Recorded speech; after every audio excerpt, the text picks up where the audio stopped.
Salvation. Ano nga ba ang salvation?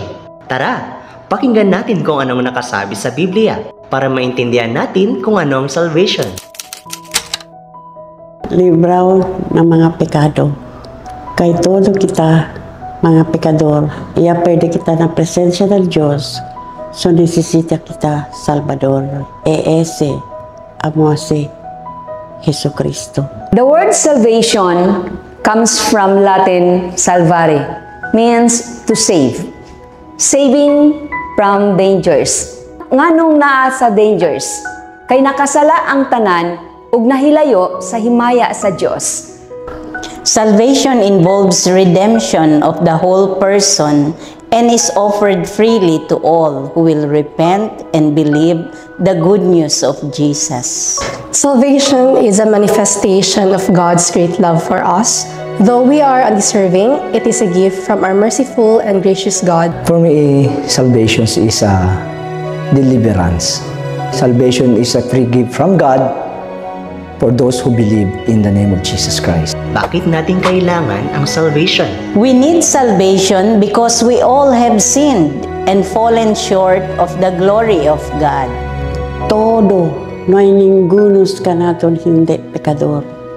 Y el pago del pecado, amó el muerte, pero el vida eterna, regalo del Dios, si cree kita con Jesucristo. That's why we need a Savior in the name of Jesus Christ to redeem us from the power and the bondage of sin.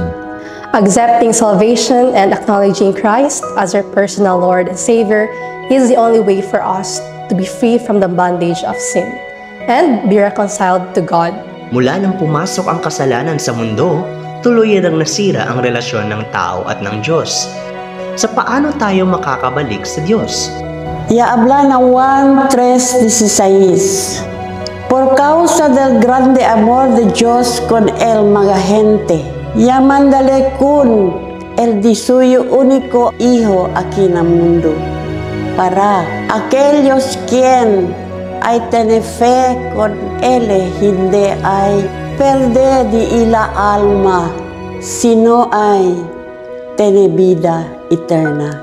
Ese el promesa del Dios na tener kita vida eterna, si takra kita con Jesucristo. Unsaon pagtuo diha sa Ginoo ug kitang tanan nakabsan man sa iyang himaya. Tumuo ka, kay ikaw maluwas. Kay pinaagi sa pagtuo, naluwas kamo tungod sa grasya sa Dios. Dili kini inyong buhat, kundili gasa sa Dios. Busa, walay makapasigarbo niini. Sanglit, dili man kini bunga sa inyong mga paningkamot. Kaya naman kapatid, ikaw, ikaw, mahal ka ng Diyos.